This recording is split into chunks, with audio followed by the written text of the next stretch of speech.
चलिए स्टूडेंट्स, आज हम जो हम वेक्टर्स पढ़ चुके थे लास्ट क्लास में, कहां तक हमने देख लिया था कि वेक्टर का हमने डायरेक्शन निकाल दिया था, यानी कि यूनिट वेक्टर जो है डायरेक्शन निकालता है, और मैग्नीट्यूड यानी कि परिमाण निकाल दिया था, और देखा था कि एक वेक्टर को कैसे हम मैग्नीट्यूड और डायरेक्शन के प्रोडक्ट की फॉर्म में हम लिख सकते हैं। अब हम देख रहे हैं नेक्स्ट है कि ऑपरेशंस ऑन वेक्टर यानी कि सदिशों पर हम कौन कौन सी संक्रियाएं कर सकते हैं। सबसे पहला है मल्टीप्लीकेशन बाय अ स्केलर, यानी कि किसी अदिश से गुणा। एक बात याद रखिए, आप स्केलर मल्टीप्लीकेशन ऐसे नहीं बोल सकते, यानी अदिश गुणा नहीं कहना, इसको क्या कहना है, अदिश से गुणा कहना है, यानी कि मल्टीप्लीकेशन बाय द स्केलर। ये से यहाँ पे बहुत इंपॉर्टेंट है। तो देखो ये क्या कहता है, जैसे मान लीजिए कि आपके पास एक वेक्टर है ए वेक्टर, और इसकी वैल्यू है a i cap plus b j cap plus c k cap, ये कोई वेक्टर है। अब आपको बोला गया कि यहाँ पर लेट से हमारे पास कोई संख्या है, और इस संख्या को हम क्या देते हैं कि ये संख्या है हमारी p, और p जो है कोई भी क्या है हमारे पास एक नंबर है, लेकिन p की वैल्यू क्या नहीं है, जीरो नहीं। p को हम जीरो से मल्टीप्लाई नहीं करेंगे, क्योंकि किसी चीज को जीरो से मल्टीप्लाई करना तो सब कुछ खत्म हो जाता है वहां पर। तो अगर ये p जीरो नहीं है, तो अगर आपको p टाइम्स a वेक्टर करना, यानी इस a वेक्टर को अपने को किससे मल्टीप्लाई करना हो, किससे गुणा करना हो, p से, तो इस कंडीशन में क्या होगा कि देखिए जैसे ही आप यहाँ p ए वेक्टर करोगे ना, तो ये क्या हो जाएगा, p into a i cap plus p into b j cap plus p into c k cap. ठीक है, ये चीज आपको याद रखनी है कि अगर आपको बोला जाए कि आप इस नंबर से मल्टीप्लाई करिए, तो जो सारे के सारे जो एलिमेंट होंगे ना, वो उस नंबर से मल्टीप्लाई हो जाएंगे। जैसे इसका एग्जाम्पल देखिए, इसका एग्जाम्पल होगा कि आपको दे रखा है कि a vector is 3i cap plus 5j cap minus का 6k कैप, और आपको बोला गया है कि आप क्या करिए, 2a वेक्टर निकालिए। ठीक है, आपको क्या निकालना है, 2a वेक्टर। लेकिन इसका मतलब क्या है कि आपको क्या करना है यहाँ पर कि जो भी हमारा a वेक्टर है, उस a वेक्टर को आपको 2 से मल्टीप्लाई करना है, यानी कि 2 से आपको क्या करना है, गुणा करना है। तो देखो जैसे हमने यहाँ पे 2 से मल्टीप्लाई करा, तो ये भी 2 से मल्टीप्लाई हो जाएगा, तो ये क्या हो जाएगा, 6 आएगा। ठीक है, फिर ये भी 2 से मल्टीप्लाई हो जाएगा, तो ये कितना हो जाएगा, 10j, और ये 2 से होगा तो ये क्या हो जाएगा, माइनस का 12। क्लियर हुई ना ये चीज। ठीक है, तो इस तरह से हम क्या करते हैं कि एक वेक्टर को जो है किसी भी स्केलर यानी कि किसी भी अदिश से हम क्या करते हैं, गुणा करते हैं। तो ये बहुत ही आसान सा है, ये हमें याद रखना है कि भाई मल्टीप्लिकेशन बाय स्केलर का ये यूज होता है। ठीक है, अब हम जो है नेक्स्ट ऑपरेशन करते हैं। नेक्स्ट ऑपरेशन कहलाता है एडिशन, यानी कि दो सदिशों का जोड़। अब देखिए दो सदिशों को ऐड कैसे करेंगे और क्या रूल होगा उनको ऐड करने का, इसे हम देखते हैं। सेकंड है हमारा एडिशन, यानी कि इनका जोड़। तो पहले हम इसको समझते हैं क्या होता है, और फिर हम ये देखते हैं कि इनका मतलब क्या होगा। तो देखो जैसे आपके पास एक ए वेक्टर है, ए वेक्टर का वैल्यू दे रखा है a1 i cap plus b1 j cap plus c1 k cap, और एक है दे रखा है आपको बी वेक्टर, बी वेक्टर आपको दे रखा है a2 i cap plus b2 j cap plus c2 k। ठीक है, इस तरह से हमारे पास दो वेक्टर्स हैं। आपको बोला गया है कि आपको क्या करना है, a vector plus b vector करना है। तो देखो स्टूडेंट्स, जब आप दो वेक्टर्स को जोड़ोगे, जब आप दो वेक्टर को ऐड करोगे, सॉरी b वेक्टर नहीं, c वेक्टर नहीं, a वेक्टर के साथ जब आप b वेक्टर को ऐड करोगे, तो आपका जो आंसर आएगा वो भी तो एक वेक्टर होगा। वेक्टर को वेक्टर में जोड़ेंगे तो हमारे पास क्या आएगा, वेक्टर ही आएगा। तो ये a vector plus b vector अगर हमारा c वेक्टर है, तो देखो c वेक्टर क्या होगा, तो देखो स्टूडेंट्स क्या होगा कि i कैप को i कैप में जोड़ दो, मतलब ये वाले आपस में जुड़ जाएंगे, यानी a1 प्लस a2, ये क्या हो जाएगा, i कैप, प्लस j वालों को j में जोड़ दो, यानी कि b1 प्लस b2 क्या हो जाएगा, g, प्लस लास्ट में क्या हो जाएगा, c1 प्लस c2 k।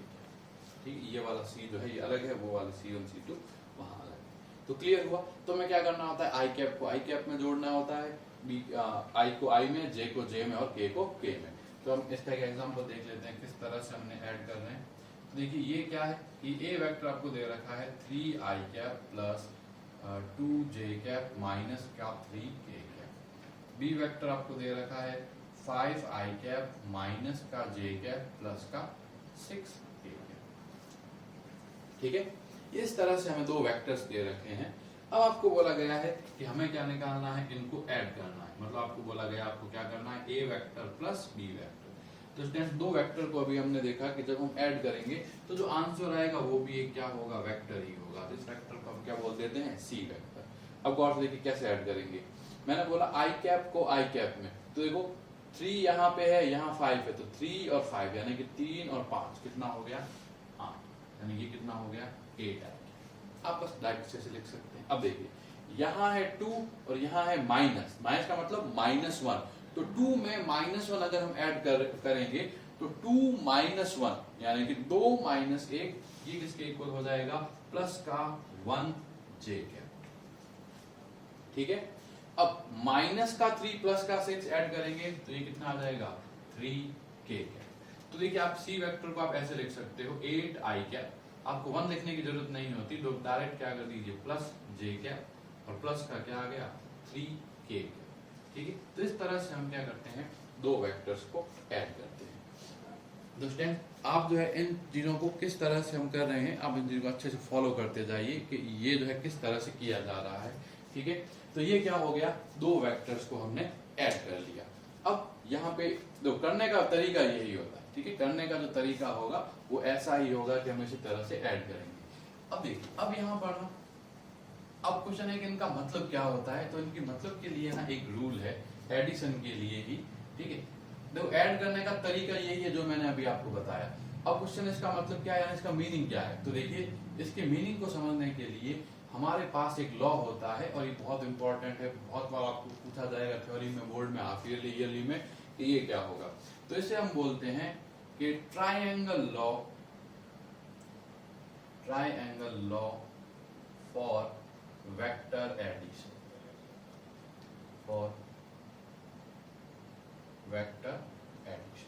यानी कि सदिश योग का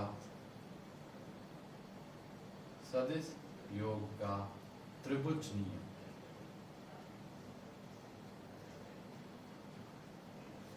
ठीक है, जो हमारा यहाँ पर है इसे हम क्या बोलेंगे, जो अभी हम सीख रहे हैं इसको हम बोलेंगे कि जो हमारा ट्राइंगल लॉ है वेक्टर एडिशन का, यानी कि सदिश योग का जो त्रिभुज नियम है वो क्या है। तो देखिए सबसे पहले हमारे पास यहाँ पर एक वेक्टर है ए वेक्टर। ठीक है, ये हमारा हुआ ए वेक्टर। अब यहाँ हमारे पास में एक दूसरा वेक्टर है, ये वेक्टर हमारा क्या हो गया, बी वेक्टर। तो आपके पास एक तो क्या हो गया ए वेक्टर और एक क्या हो गया बी वेक्टर। आपको इनको ऐड करना है। जब आप दो वेक्टर्स को ऐड करोगे ना, तो जो तीसरा जो वेक्टर होगा वो क्या होगा, ऐसे होगा। तो देखो ये क्या हो गया, एक ट्राइंगल बन गया, एक त्रिभुज बन गया। इस तरफ ए वेक्टर है, इस तरफ बी वेक्टर है। अब ये वेक्टर है लेकिन इसकी दिशा ऐसे नहीं होगी, इसकी जो दिशा यानी कि डायरेक्शन होगी वो ऐसे होगी।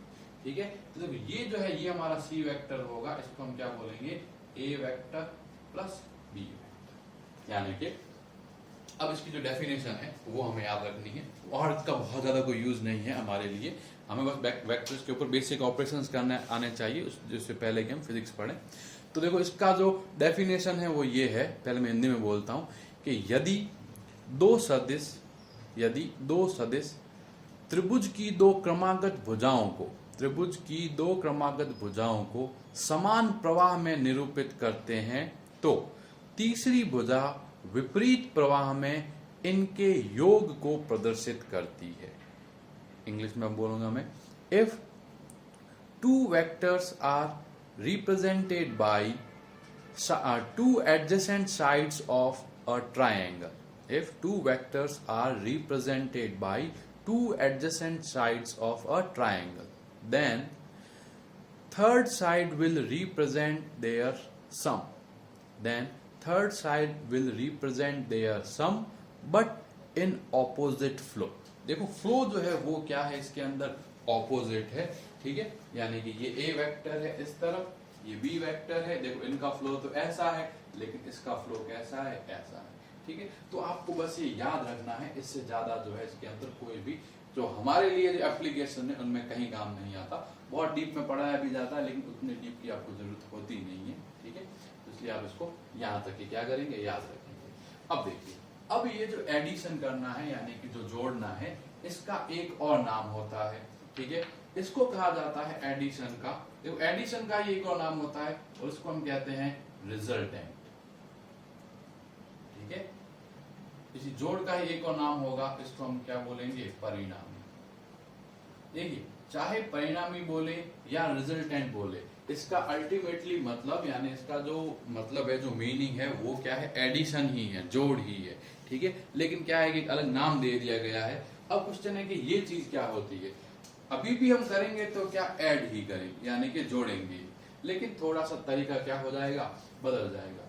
अब की बार जो है हमें वेक्टर यानी कि जो सदिश होंगे वो ऐसे आई कैप, जे कैप और के कैप के पदों में नहीं दिए हुए होंगे। गौर से सुनिए स्टूडेंट, लास्ट बार क्या था कि हमें जो भी थे ना सदिश, ए वेक्टर और बी वेक्टर, वो आई कैप, जे कैप और के कैप के पदों में दे रखे थे, तो हमने उन्हें क्या कर लिया था, जोड़ लिया था।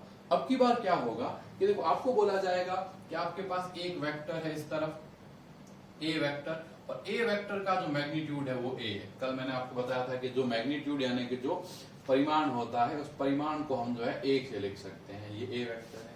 अब यहाँ पर आपके पास एक और वेक्टर है, ये है हमारा बी वेक्टर, और इसका जो मैग्नीट्यूड है वो किसके इक्वल है, बी के। अब ये दोनों जो है ना एक दूसरे के साथ कितना एंगल बना रहे हैं, थीटा। यानी कि ए वेक्टर और बी वेक्टर ये दोनों एक दूसरे के बीच साथ कितना एंगल बना रहे हैं, थीटा बना रहे हैं। तो स्टूडेंट्स क्या होगा, आपको जो है दो वेक्टर यानी कि दो सदिशों का परिमाण दिया जाएगा। जैसे देखो, ए वेक्टर का परिमाण दे दिया और बी वेक्टर का परिमाण दे दिया, और इन दोनों के बीच जो एंगल होगा, इन दोनों के बीच जो कोण होगा वो भी आपको दिया जाएगा, और आपको बोला जाएगा कि आप इसका रिजल्टेंट निकालिए। तो मैंने आपको बता दिया कि रिजल्टेंट का मतलब अभी भी क्या होता है, एडिशन ही होता है यानी कि जोड़ ही होता है, ठीक है। तो देखिए कैसे निकालेंगे हम। अभी देखो, अभी अपन ने जो ट्राइंगल लॉ यानी कि त्रिभुज नियम पढ़ के आए, वो क्या कहता है कि ये ए वेक्टर है, ये बी वेक्टर है, ठीक है। तो जो इनका सम होगा, जो इनका जोड़ होगा, वो विपरीत प्रवाह में ये वाली साइड होगी, ठीक है। तो देखो रिजल्टेंट का मतलब भी ऐड है, तो ट्राइंगल वाला जो लॉ है हमारा यहीं पर भी रहेगा। अब देखिए, ये वाली जो साइड होगी ना सी, इस साइड सी को ही हम क्या कहते हैं, रिजल्टेंट आर कहते हैं, ठीक है। अब आपको मैं डेराइव नहीं करा रहा, आप आर का डायरेक्ट फॉर्मूला याद रखेंगे। आर का जो फॉर्मूला होगा वो होगा ये वाला ए स्क्वायर प्लस ये वाला बी स्क्वायर प्लस 2, फिर यहाँ ये ए मतलब ये वाला, फिर यहाँ ये वाला बी, और फिर ये यहाँ क्या हो गया, कॉस थीटा। मतलब इन दोनों के बीच में जो एंगल बना वो क्या हो गया, कॉस थीटा। अब ये तो क्या आ गया, रिजल्टेंट आ गया, परिणामी आ गया। तो देखो हमें जो है ए के साथ बी का एंगल पता है, तो हम ये ए के साथ ये वाला सी वाला एंगल फाई भी फाइंड करना चाहते हैं। हम ये भी फाइंड करना, देखो हम ये पता है ना कि ए जो है, बी जो है ए के साथ इतना एंगल बना रहा था, हमें पता चाह रहे हैं कि जो ये आर होगा, या फिर आप उसको सी कुछ भी बोल सकते हैं, ये आर या सी जो है वो ए के साथ कितना एंगल बना रहा है। तो आपको ये याद रखना है कि इसका हम डायरेक्ट एंगल तो नहीं निकालते, लेकिन हम क्या निकालेंगे, एंगल का tan थीटा निकालेंगे। तो देखिए स्टूडेंट, एंगल का जो tan थीटा होगा, tan फाई की वैल्यू होगी, ये वैल्यू होगी आपकी स्टूडेंट, ठीक है, ये हो जाएगी b sin phi upon a plus b cos phi, ठीक है। आपको ये वाली वैल्यू याद रखनी है, ये क्या होगी, tan फाई की वैल्यू होगी।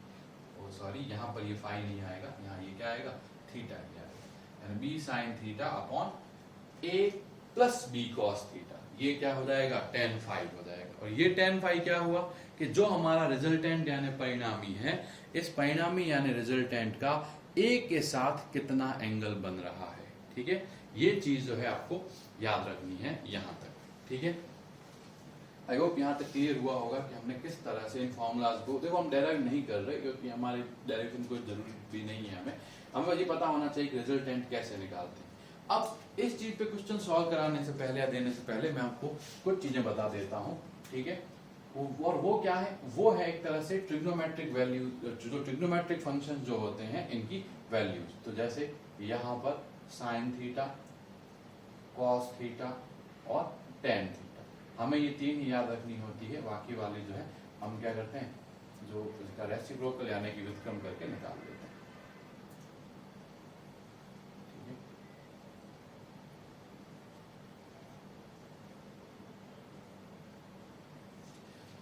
अब मैं ये मान के चल रहा हूं कि आप लोगों को 0, उसके बाद 30, 45, 60 और 90 ये वाली वैल्यूज तो आपको पता है, ठीक है। अब इसके आगे वाली वैल्यू देखो, इसके आगे जो हमारे यूज होती है ना, वो होती है 120, 135, 150, ठीक है। यानी ये हो गया 30, 45, 60 और ये हो गया 180। हमारे जो है ये इतनी वैल्यूज जो होगी वो हमारे याद होगा, मतलब हमारे यूज आएगी, तो हमें ये याद रखना होगा। अब देखिए, अब क्वेश्चन है कि साइन 120 डिग्री कितना होता है। तो साइन 120 डिग्री की जो वैल्यू होगी ना, वो हो जाएगी √3/2, ठीक है। जो साइन 60 वाली वैल्यू जो थी, साइन 60 वाली वैल्यू थी, वही साइन थीटा की 120 पे वैल्यू होती है। इस तरह से 135 पर इसकी जो वैल्यू है ये हो जाती है 1/√2, ठीक है। 150 पे जो 135 पे 1/√2, 150 पे होती है हमारी 1/2 और यहाँ पे ये हो जाती है 0, ठीक है। आपको ये याद रखना है कि ये जो है साइन की ये वाली वैल्यूज होगी जो कि 90 से ज्यादा डिग्री एंगल है उनके अंदर। अब कॉस की जो वैल्यू होगी ना, याद रखेंगे साइन की ये वाली सारी वैल्यू पॉजिटिव आएगी, लेकिन कॉस की जो वैल्यू होगी वो नेगेटिव चलेगी, ठीक है।